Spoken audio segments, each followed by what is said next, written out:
thir tu te in zawain kanal pa Isu Krista mingin chibai ka bu ka cheu pathian thatna le he ya khongai na kan muwa lom khop maya voin nia athu sil le thei tur te a pathian ina khongai na min pe ka wangin lalpa ming chu fakin se voin nia chuanin kan ngai tu hawatan ring tu nunata na poimo ber mangai na kongzo ti chungchang pathian thu ron soi ka tuma hei hi apoimo ma tap ni zana kalau in prepare lai po kalau ngai tu chu ka sermon dang a mami zong khai pathian khong ina zara chumriat lai mai sermon kan lo shoot to he chum ko na tur lo ni ta a mami dang zong kha lo en lo po ni se voin ni mi kheri chu lo en se ka ti ni a chan chu lali suange ina poimo berati ring tu nunata na poimo ber chu mangai na kong kan zo a lalpa kan mangai na le kan ring tu pui kan mishing pui te kan mangai na hi apoimo perani a chu wang chuanin he sermon hi chu enge hlui theilo tur le englai po ni tina kan mamo tur kan local thui to ni emo ring tu bulchan tir kan ni emo rei tak local to po ni la ni tina kan nunata na kan mamo mani a pathian tharau thiang nim chan pui na zara thatta ka soi chuak thei tur pon kalawin be se nang mani pon ril ru chong china ne na he ka soi chu zonga lo ngai thla lo dong song turin kalau som ha cheuni ama sain pathian thui lo ngai thlang mathaya bung som ni le pahni chang som thum le pasari achanga chang som thum pakwa pathian thui lo ngai thlang tin ani chuana hne na lalpa I pathian chu I thinlung zong in I tharau zong in irilru zong in I mangai turani ti hi chu thu pek ro pui berle poimo berani tin adot tu a an pui chu hei hi ani nangma I in mangai angin I veng te po I mangai turani ti hi a thu lalpan kan zatan mal min som sakro se pathian ma kunin lo chong chayang Hallelujah, Amen. Lalpa inena lom thu kan lo soya min mangai na te king lo chunga Hallelujah, Amen. Min mangai na le min khongai na wangin inena lom thu kan lo soya lalpa he khove lai lo len lai khanin zo na an zo chea enge dan thu poimo ber enge thu zong a poimo ber tia an zo che khan nang chuanin Hallelujah, Amen. Lalpa I pathian chu I thinlung zong in rilru zong in I chak na zong in I mangai turani ti le chumi an pui chu kan mishing pui kan veng te kan mangai ani thu kan mangai poimo ji ani thui lo soya voinia he thu Hallelujah mangai na kong zo chungchang ka lo soi tura hianin I tharau thialimin mi lo chan pui la I thu chu ni da soi chuak thei tu le angai khatu ta zong ta na mal som na lo chana mangai na kong kan zo na konga le nangma kan mangai na konga chete le kan mishing pui te kan mangai na konga min lo ti changlian tu ma min ti son tu Isu Krista nung chang chom pui na min suai tu lo ni theina turata na he sermon he I thu ka lo puan chua tur hi mi lo man sak turin ka lo dilin ka lo nge na che eng ti ma ro pui na lo changla nangma chau chu choi mo hin lo ze lang che Isu Krista mingin lom chu soi chungin karon dilin karon hlane amen oh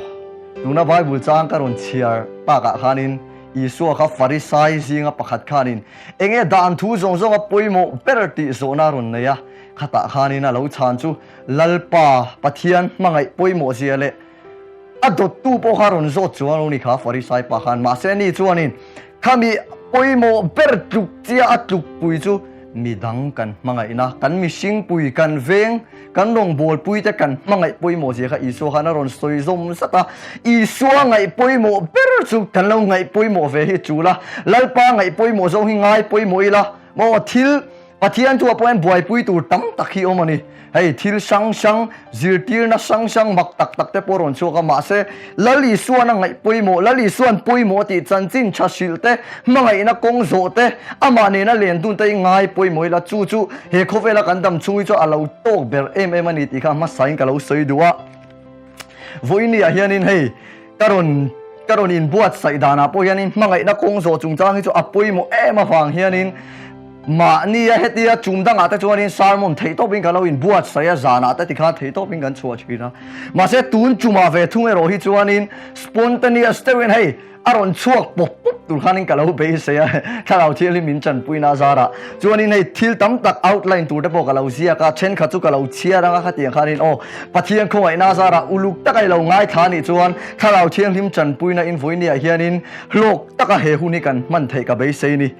mangai na kong zo zia hini zana kalau zia ka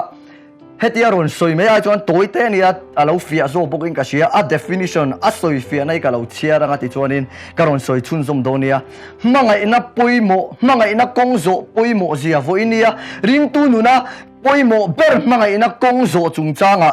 enge mangai na kong zo chu engtinge mangai na kong chu kan lo zo ang ti zo na kan lo nei ni chuan heti hianin a chana ka lo zia ka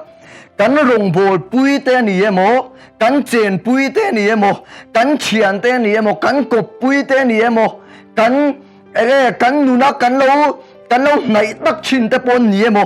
kan hua zong takte kan mi lo zong takte kan e lo zong takte ke mani ril run tina tak ten kan chuan lo chea kan du chuan kan va ti let ve thei kan du chuan in ti sa tak pon kan va chang let ve vak thei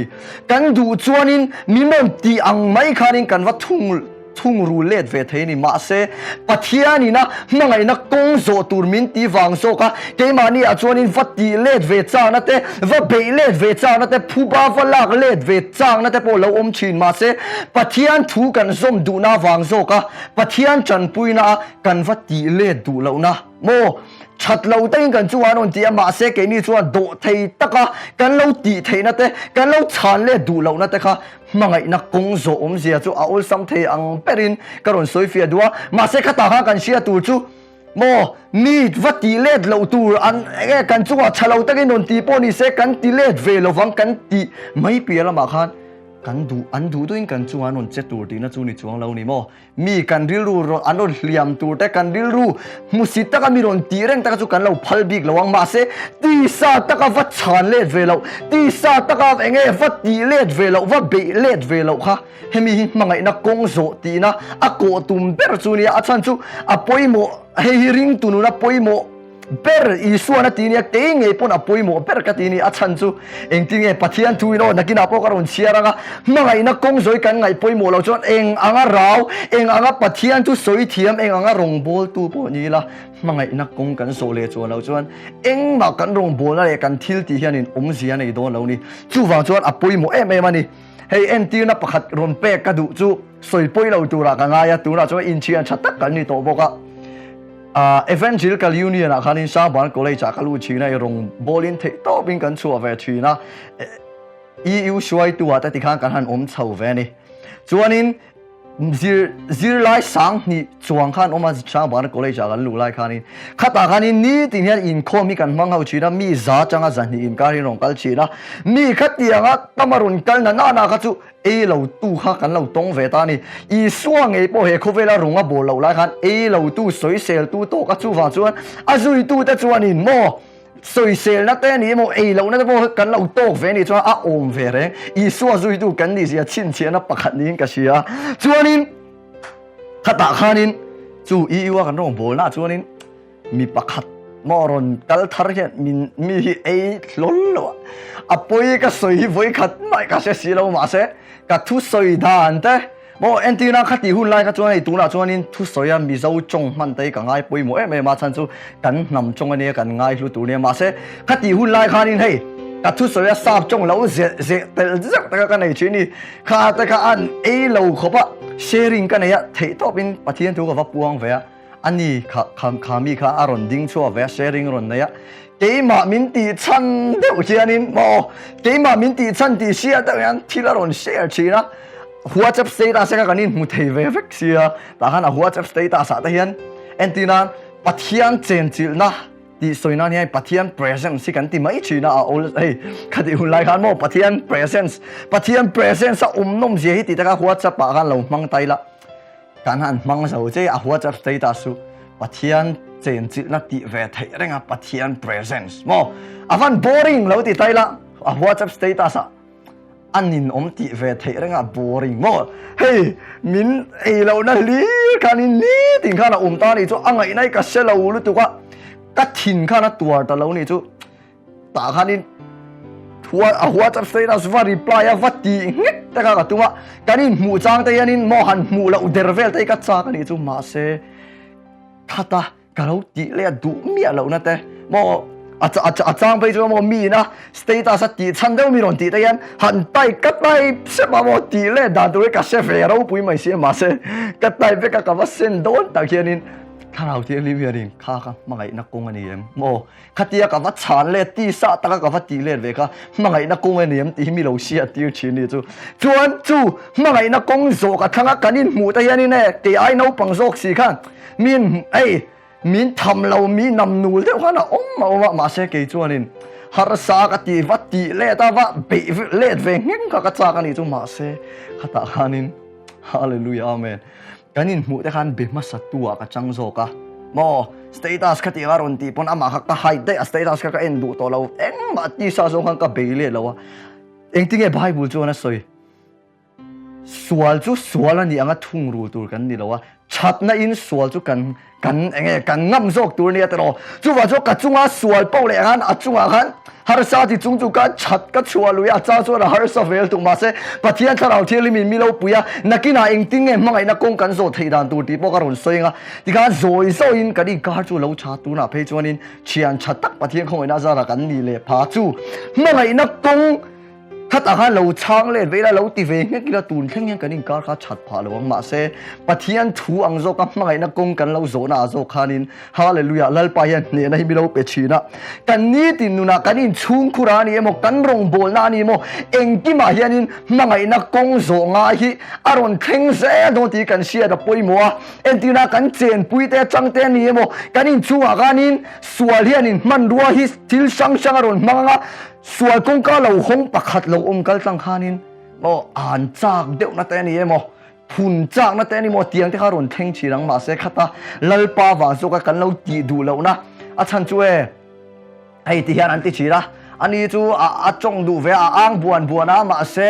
a ril ru tak tak ani lo te hian ti ve tak nai mo mi hian lo an buan toi chuan soi tu le soi lo tu hi lo an lo se sang to lo a poi tu hi lo poi to chi ra thin lung te lo ti na to chi ra ni mo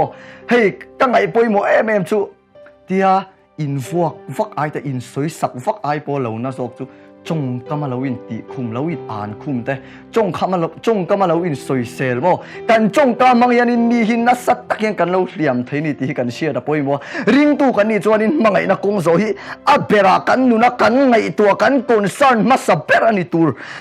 tur hi ni ringot nei ni chu lal pa min phu dan po ni ya chuan in ti let ve du lo ringot tur khani lo ta han kan sia tur chu mo mi nan du mi ron ti ta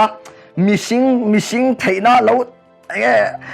kan nial do lo katile do lo ti fak lampang khani lo engting e sam sup thung pasari na khana soi thil chalo ti tu te wangin in tilungai du sula milo rel milo musit tu te wang khan in tilungai du sula ti phota chuanin felo takati ta chu othek su te asoi chawa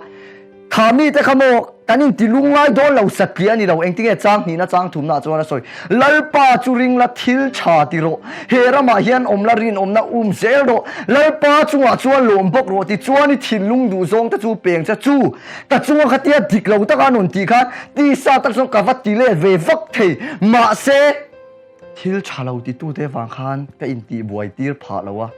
lalpa har sa chung ka ring ve taka phak ang to ka khan lalpa chunga rin omin ti sa takin ka vati le du lo lalpa chunga khatia ka oma wa khan engti pathian thu chuan a soi kan ti le du lo khat kan thinlung du zong chu i thinlung du zong ta chu lalpa na peng che tia chu mangai na kong ka lo zo na zo khan ka chian pa ne po chuan ka chian o kan nau pakha ne po chuan tura in mangai takin ka lo thei pha ni chu lalpa hi chu ti ma hen a ding ke chenga mangai na kong zo har sat tak mangai na kong zo khang ngat hi mo lalpa hian ati thon don lawa mu mai lo ni ti kan share poi mo ni lalpa chu fakin om ro se chuanin Timothea le khathon pakhat na bung khat changa chuanin tir ko por khan ti hian lo soi ni hetiang ang Timothea ne na kan zirtir na sang hi ka pek na chan cha chu heti hian lo soi o karon chiaranga thinlung thiang lim le chia le cha chia na thiang le rin na dik taka changa lo chuak mangai na nei theinan chu ka ti ni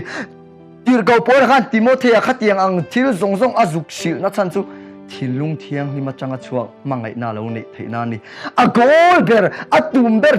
pathian thu le kha lo ton chin zong zong a lo tum ber chu mo tir ko pola khanin mangai na pathian a changa chuak thin lung thiang lim tang mangai na lo nei kha ni chu a gol ber a poi mo ber chu mangai na kong zo ani sia ta khan kha cha kha lo ta lang le in ka sia an thiam lo po ni se an thiam mo an thiam lo mo kan thiam lo mo ni hi ti sa ta ka kan va be let ve a mo kan ti sa na dang zo lo kan va di let ve bong hianin a to pa ra chia hi lo chua le nge china an ta na poi tur kan ta na poi tur serra lo in siam to chin chu wa chorin mangai na kong zo hi kan nu na hianin kan ngai poi mo ber tur hi ni hallelujah chuanin mangai na kong kan zo poi mo ka ti le em dang pakhat chu ai ka lo ngai tua ke ma po ka in sir chin na ni mi khanin i chian nu kha i chian kom ngai tak kha i bula khan tuwe mo khan lo rel ta ni entiram mei chia po bik takin hetiang kesi tam lu tu ka mo ni khian kom ngai teu kha ibula tuwe mo khan an lo rel ta ni chuanin khata kan diglo tak te khan an lo soya i chian nangma bula khan i chian nu ngei kha khata khan i chian nu kha mo vashi le kheri i balo hi kan sia da poimo mi in rel na mi lo in soi se na lo an soi se ta kan lo vashi khani ne engti lalpat pathian thu khana soi kha thil paruk lalpan huat zong taka oma ani pasaria ten zong taka oma tia mit chapau te atia unau kara in rem lo na tu ta hi lalpan ten mani ti kha bible cha khana in zia kha mi rel na kan lo va in sil le zuap te mo kan lo va soi chuti chuana ti che ti wanga mi in ka chia hi tam to lu tu ka di mo chu wa chu ke po hai worship ti ma ka tel tir khanin nui zata da chu ka chian pat pakhat thau hai ka kom lu tuk to lo te pani khan ni an pani khanin tia kan zai lai hianin party ka pe chin ni chu chuan ka part pe kha lo moi vak lo nge ke chuan pathian fakna thiam ta khan ka zai ve mo kha ka lo tia kha khan pakhat zo khan pakhat bula khan Stephen part pek thiam lo zia hi lo tia chu ti khan e ka zai thiam lo zia ha lo soi ni chu chuan lo ngoi pui ve mai se thiam lo khamin ti ni ve mai mo chuan ani ya soi na pa khan ai mi ron si le kher ni chu mi chuan izai party pe thiam lo lu tu ka te ja ti ai ka tan ka nuam lo lu tu ka chuan kha pa khatia lo soi tu ka a ma in eng tin mo mi lo soi de to po ka ni min re na mi ron si le kher awang han hun enge mo chen kha chu ka mil thei lul lo kha ka mu piang enin ve khang la ga mo ka part pe da lo soi se ve khang la ai ti sa de kha nin ama kha ka mil lei thei lo ni chu mo chuan ka din mu te tia chong chai ho na kan nei ta kha nin ka hel chu na lo om ve to chuan ma se en te hallelujah khata ti sa ta ka va ti le du lo na te ka ngai na kong kan lo zo na se chu ni chu mi tabula ke ma kha mi lo re la kha mi ron si to kher kha ngai lo mo mi zai thiam lo mi lo ti kha ni ve ma mi ron si la ba kha ama kha ka lo mu dik lo pha ti kha nin mi re la ka lo in sil nang po tu ai mi chan chi ni so hi chu lo lu tu ka ma se lo thei lo na wa nga mi na tu e mo chan chin an lo sil cha khan mo an lo a chung chang an soi ta kha i va sil le kher wa khanin buai na i sia lo hianin rap thak ta khe set na hianin a phe na na lo thok thei ni ti kan sia da poi mo chuanin tuna hianin mangai na hin china timothea le khaton pakhat na bung khat changa kha mangai na thil dang zong zonga a gol ber a poi mo berani sia kha lawin zia ka hi tuna hianin kar na tok nei tai la pon lu to mizoram kar thapel kha nei tai la eng ang pon kar nal changkang kha nei mai la petrol ka thun chuan lo chuan kha kar nal deuh kha sia don lo mo amoi thon eng ma ka tlan chuak thei do lo ni chu a chan chu apoi mo be chu petrol ka thun khan ina tlan chuak thei do na chu ti an chia chuan eng ang pon pathian thu ni china ka soyang khan pathian tu soi thia me mo eng ang pon pathian mi emo eng ang po pathian tu seril hi ni mai la mangai na kong zo beri kan ngai tha si chuan kar moi petrol si lo ang kha kan ni do ni chu pathian mi man tak tak hi kan ni thei do lo a chan chu a thui na ngai poi mo bel chu thil dang zong zong a in mangai na hi ni mangai na kong kan zo hi ni chuanin mangai na kong zo hi kan du khan na ni mo dik tak chuani ne mi lo rel tu ni mo mi lo soi sel tu ni mo min lo kan thiam lo na pom nei lo mi lo ti ve sek tu ta hi vangai dam te mo an chunga chat wa chua te a pe lol lo ni chu ma se kan sia tu chu mangai na hi du khan na ni lal na china bible cha ka ron chia khan tu pe grow pui ber chu lalpa mangai le kan veng te mo mangai khania thu pe ka ni thu pe khi tu na hianin kan pe mo kan som thau ngai ni chu ma ni chu kan exam don hianin man mo to in scooty ka khala ka tai lau traffic jam ka man mo to lut tu ka tlan thei don chia ti ha traffic in mi lo phar ding le ni chu ka ding rei lut tu ka thei exam na ka tai ka lau lut tu ka ni chu mo ka chu ri la ka chu rin tlan lui ta ka cha ka ni chu ma se traffic police in thu pek min pe to ding ro atia ka tlan lui chu ka ta na chado lo ni chu a chan chu thu pek chu ka pe lo mo ke chu ni ne ka pe lo khatia ding ro tia din ka pe lo ka man mo to lu tu mo ke ma lam pang ka traffic police kan hon ngai to lo sim thu pek ding ro ti chu ka din to pangai chu tia che chu pathian thu pon mangai ina midang te mangai te ama mangai te thu pe ka nia kan zom lo chu kan ta na chadon lo mi mangai mi ngai dam te mi sia thiam te kan chunga mi lo tina tu te fangai dam te e pe don lo mo alang lo lo wang kan thin lu ha na chang chu ma se thu pe ka ni wangin kan pe lo mo lalpa ti tura min ti wangin mangai na kong zo ka thanga ti thei turi min puyang cha ti kan wat ti na zo ka khanin mangai na kong kan lo zo se hi lo nia tin rom bung som pathum cha som paria ta chuan in mangai ton na ngot lo chu tu ma eng ma basu lo ti le a mangai na chu ba ni chu tu na solkarin electric bill mo tun thachunga kan man tui bill electric bill tun thachunga kan man kan ba kha electric bill ron anon da china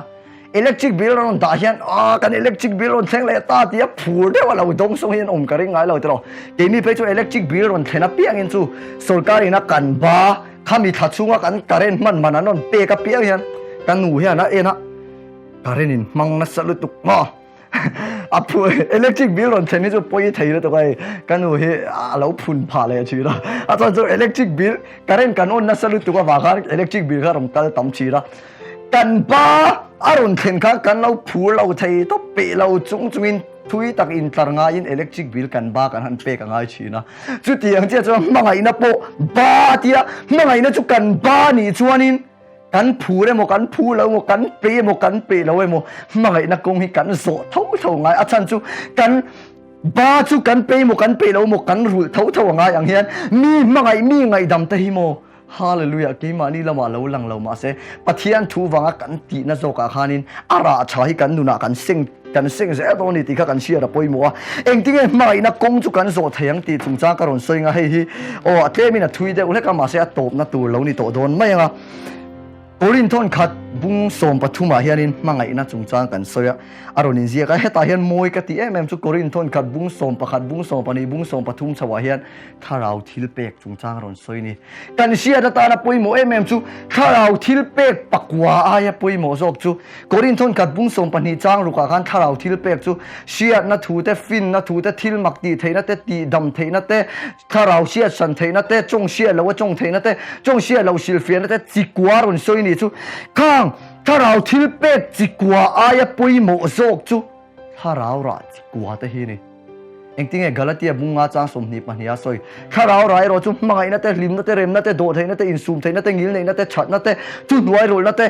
tharau ra pakwa te tharau thil pek pakwa ai an poimo zok ti kan sia ra poimo mi rau takan lo te ni mo an chong chai dua lua te thuan soivel te aro pui arau lu tuk ma se chu aya rau zok chu mi kan mangai na te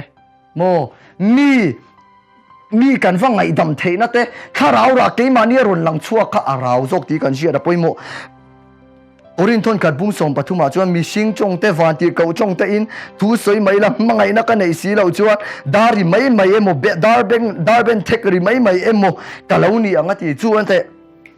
mi sing chong te re van tir ko chong nei tu na hianin van tir ko chong tak han to ya rom puang veli la khai mo kal ei mi lo buai pui lo mo tang jero van tir ko chong a thiam a Stephen a chu non tia mi lo buai pui lu yang a chan chu van tir ko chong chu arau me la ni chu ma se eng tin nge o la chu lo soi van tir ko chong aya pui mo zok le rau zok chu mangai na kan ni lo si lo chuan dari mai emo darben thekri mai emo angkalo ni anga lo ti ni chu mangai na kong kan zo hi hallelujah arau ber mangai na kong kan zo mi kan ngai dam te arau berti kan sia da poimo korin thon khat bung som pathum chang lia chuan ti hian lo soi ni mangai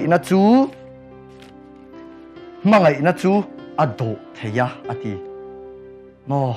mi kan lo do theina te kha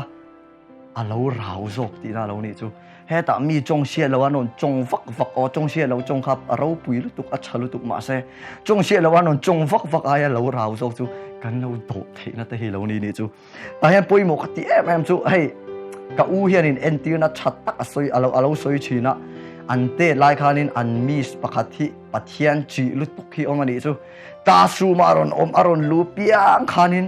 a chong chai nai ya mang zia ka u te la nau pang a te khan nia chong chai na man lai te khan amit te kha tian an mis chong chai lai khan ti te hian lo vatia beng cheng tong in lo noi ni chu ma se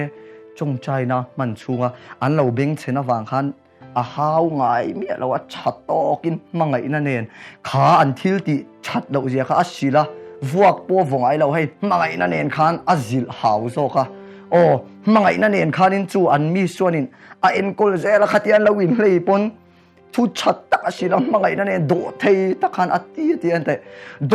do thei lu tu kha kum to pa lo ni ma meu chuan mo kha mis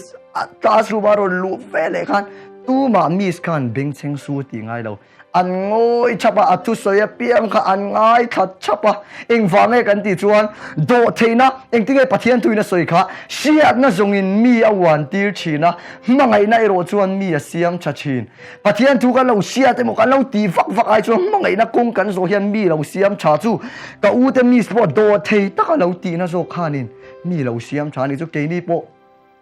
kan chen pui te ni emo ring tu kan ni chuan a big takin kan chen pui te kan chian te kan rong bol pui te la ka hian do thei na hi lo chua zelang u chuan eng tinge soile mangai na in a i sik lovati o mizoram kan rong bol tu te le mi tam tak hian i sik na hi van tam tak tro rong bol tu in soi sel ton na te tle ma heta lo sang de chu mo an chat lo na ron kher na te khatiang i sik na hi awa han tam tak em ring tu nu na kher lo po ring tu nu na le khovel thila hen i sik dai van tam tak em ring tu te hi chu ho i sik na thang la ka chang hianin enge chua hi tum teng u ke nge po mo mi dang rong bol pui te i sik tu te a sual he mi rom khem fe na sal tuk ma se i sik du na ron te khan lalpa bula lalpa he ka i sik don tat mai lalpa he chu mi chu hey achang chori ne rong bol na po big takin kan kal rual pui ka chian te ka ngai san ve na em chu hei ke ma kal rual pui te nge ke ai lo kal ma sa to ke ai pathian lo lu thuk tak tak te tu na ke ma chu pathian khong ai na za ra tian mi ma te thu te ka lo so ya ke bin mi te ma zum ten mi lo se ve ya ka chian te hian in kharau ra an nu na lan chi ji chu an chunga po ka lom tak sa ta i sik zo hian voi khat ai ka chunga hen tingai lo ri chu an ni chu mi ma te pon lang an lo lang ve lo wa mo an ni chu lang sa do pon rong an bo lo mi te pon lo se lo ma se an ni chuan ka thu soi tur min chong chai puya ka sar mu la ron chu aten min thon dar puya hei mangai na nen i sik mi lo in ti khan min du sak takin an char ni kha ni lo rau ber chu mo kha ni tha rau ra chu chuan eng tinga soi mangai na chu ta hian lo in soi le a in fak lova awang lova atia heta wang lova ti hi kan sia tu chu boss hey in chuang chapo ti na nen hian nang hetia wang ha no fiam thu lam pang ni lowa a in fak lova awang lova ti boka hei hi kangai poimo la em boka ma ni hey ma ni kan chung nun na hian mo ma ni kan champion na hian midang hin lo na chin mo ma ni sang tak kan na muna hian midang hin lo na chin heta hian kan sia ta na poimo chu mishing hi chu mo ma ni in fak hi lo ol thei lu tu kan rong bol pui ai ka u hi sual enge ka u pakhat heta mi enge sual taka la hianin ka u heta ka zen dang ania sual taka la hianin heta a chian nu pakhat hian a fa te fel zi aron lenian a soi char sela a fa te chat zia thun oi zia rilu chia cho ron soi mi lo ma se te afa te amale anma ni aron in fak na salut tu ka heta ka chung ta chon rilu lo na thei to pani chu an cha ka alo wa lom pui lo lampang ni lo khan heta kan u pakhat alo sual boxia khata ani na afa te fel zia chat tu ron soi na salut tu khani ne hey ani chu rilu chatak chu ron soi tho ma se mani kan lo in fak na salut tu te mo kan chung kwa kan fa te kan nu pui pasala ni mo mani kan lo in soi na salut tu khian mi hin lo na chi ti kan sia ta poimo mani pathia ro pui na na mani chanchin soi te pathia ro pui na na mani mal som don soi te chu apoi mo a chani pathia ro pui na chu ma se a lei luak taka pong taka kan mal som don te ni mo pathian enge thil cha kan chang kan lo soi vak hian ni ne kan siat mi lo hian kan bulami te hin lo na thei ru tuk ti kan sia ta poi mo ni chuanin mangai na chu achemoi lo lova ma ni ma sia lova lo ti boka ta hianin heti hian ka lo zia ka an sual na mo ente missing hi fam kim lo kan ni ti kan in sia ta poi mo chu wang chuan an sual na langsar tak anga i sual na kha lo langsar ve lo bi ka wang mai khanin mi hi lo soi sel to su mo langsar takin mi chuan on suala tian anon mual phota ma se nang chui suala kha langsar lo ni mai tuma non se ve lo ni mai khami ni wang khan langsar taka ron mual phota ka iwa musite mo iwa diriam thei ti na ni lo kha pathian huat zong mangai na kong i zo lo na lian takani ti hi sia da poi mo a hei an zo ra wa pon lo tam china enti nan hei chong moi lo ni lo se heta pathian mi nia kan siat entira gospel singer mo tianga loraya tia ron dai sual ta tein om chini chu khata khanin mi chanchin an nun hlui mo lo soi chua sak sekiwan an poim awan chul ber lo tak em an nun hlui ang khan lo ni to big lo malam an lo pan ve to a kong thar ten lo zo ve to a khatia an nun hlui mo apoi chuang lai ne te i lo i kai lo in sum thei lo wang me i lo soi seu na khanin i siat lo wa mi nun ke chiai lo siam na sa zia hi hey Instagram apo yanin pathian thu ka lo post chin ta ni pathian thu post te chu an lo za ve ta ui ka ringa chen khati chu lo za chu lo na tak tangami ron comments te mo private ta heta inbox a an nge yom thei lo da chen khat te va cha let ve fak te cha om chi ni chu ma se mangai na ne ti let ve fak te pun cha om ma se kan vat ka vat ti let ti sa ta ka vat chen let ve chuanin mangai na kong zo ni don lawa chuanin chu comments negative da ro nom phei chuan mo mi nan lo mu ve hi ka du lawa chan chu kha an ril ru chia ta wanga mi rong comment chia ta wanga mi dang ina heta enge an lo mu ve vekip a chul ka te ro ka delete fat zel ni chu hei ka nu na sim po entinan WhatsApp status ve la te Instagram story te po lo ni ta se ti ma min ti chan kel lo mi dang rong bol tu dang te soi chia chi nge mo tiang an omani chuan ne an status hi rang theyang pering kam mi tu fat ze an ma ni ka huwa ni lo an ma ni chu ka chong chai sak chin ma se an ma ni ril ru chia ta wanga an ma ni thil chalo ti wanga ka lo in ti nat ve na chan tu ri om lo sim khati hani ril hui ka siam china o nang ma ni po khati lo om ve ni pon nge in ta na pui mo doring ka sia chuan mangai na hi a chemoi lo lova ma ni ma sia lova ti boka hey rong bol tu kan ni wangin cafe ma rong bol na lam lira ka lo kai lu lenga entina tu lai kan mi zawra wa po poi ka ti em chu rong bol tu in soi selan ching lu tu ki ni mo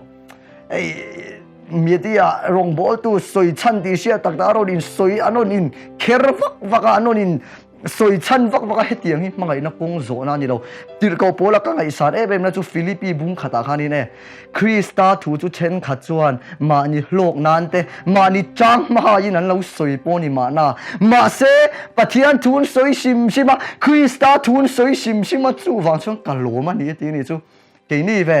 mo mi dik lo dewin enge mani chang ma hai dewin an rong bol tu ten lo om dewin kan sia chir kan va the ngal vak kan va soi sel ngal vak khatiang tur kha ni lo kan chong chai puinga mi lo soi sel do ni pon mi lo hey rong bol tu in soi sel vak te ka ngai to chi an soi sel te tan khan an soi sel ka pui ber po ka ti cholo ma se an soi sel te tan khan an chong chai sak nga yem khat yema an ti to lo na te kan an chong chai sak nga yem nge ti sa takin an ti sa na an mi lo zo ding chu lo soya an lo va be len ngal vak em ni hei hi kan ngai to chena kan in enfia a chuli na poi mo tak set ani chuanin ka thu soi ka ron soi zo che panga mangai na chuan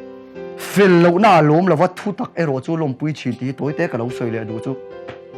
ke po ka pian 30 khan mi hi mo entina ka chung te ni mo an ang yang ka lo en liam to pa ka chung chai pui to pa ma se khatiang tur kha lo ni lo dik lo ta ka mi hi an lo ti emo dik lo ta ka rin dan an lo nei ni chuan mangai na nen an kong ti dik lo kha kan va sil chin tur ni kan va sil du lo chuan mangai na kong kan lo zo lo ti na ni mo mi mangai na kong zo kan ti ka an anga pum top ti na lam pang ani lo an mangang zo kan pum ang ma se an ti dik lo ve thu chu kan pum hau tur ani lo an ti dik lo ve thu chu mangai na nen sap chung in ti han an lo soi china connect before you correct an mani kha kan va zil ma khan